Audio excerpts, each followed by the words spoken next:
তো good evening, আশা করি সকলে ভালো আছেন। তো আজ জুন মাসের শেষ দিন, 30 তারিখ। দেখো গাইস, এখন বাজে 6:30 আর এই ডিমের থেকে একটা বাচ্চা বেরোবে। জানি না ও কতক্ষণ পরে বেরোবে। তো ওকে জাস্ট এইমাত্রই দেখলাম।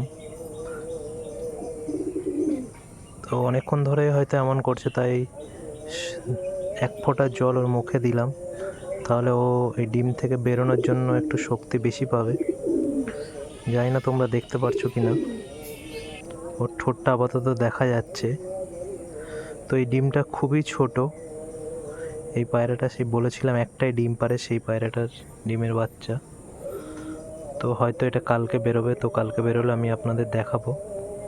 তো আজ পর্যন্ত ভিডিও এইটুকুই, কালকে আবার ভিডিও করব। যদি বেরিয়ে যায় তো ভালো, আর না ডিমের ভেতরে থাকে সেটাও দেখাবো। জানি না ও বেরোতে পারবে কি না। যদি না বেরোতে পারে ওকে হেল্প করতে হবে। তো এখন ঘড়িতে প্রায় রাত 9টা মতো বাজে। তো ডিমটা একই অবস্থায় আছে। তো এখন ওর মা বাবার তলায় আমি ডিমটা দিয়ে দেবো। তো যেহেতু ডিমটার সাইজটা ছোট, বাচ্চাটাও ছোট হবে। তো বাচ্চাটার তেমন হয়তো শক্তি নেই, কারণ সকাল থেকে আমি ওকে জাস্ট একটা ফুটো করতে দেখেছি ডিমের মধ্যে। তারপর ডিমটা আমি ভিজিয়ে দিয়েছি, একটুখানি ভেঙেও দিয়েছি, বাট ও নিজে একটুও কিছু করতে পারেনি। তো মনে হচ্ছে ওকে হেল্প করে বের করতে হবে। তো এখন প্রায় রাত 1:30 মতো বাজে। তো পুরো 4 ঘন্টা পরে আমি এসছি। তো এইটুকু বেরিয়েছে, এতটুকু বেরোয়নি। আমি কতটা ছাড়িয়ে দিলাম। তো এখন বেরোনোর চেষ্টা করছে।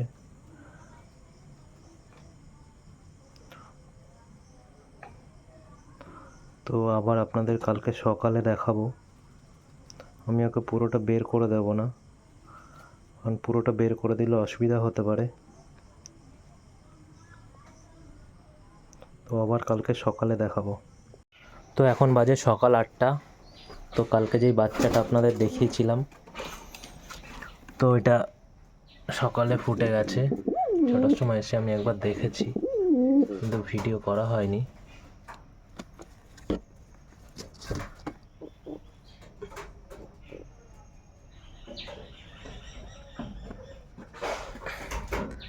এই দেখুন বাচ্চাটা।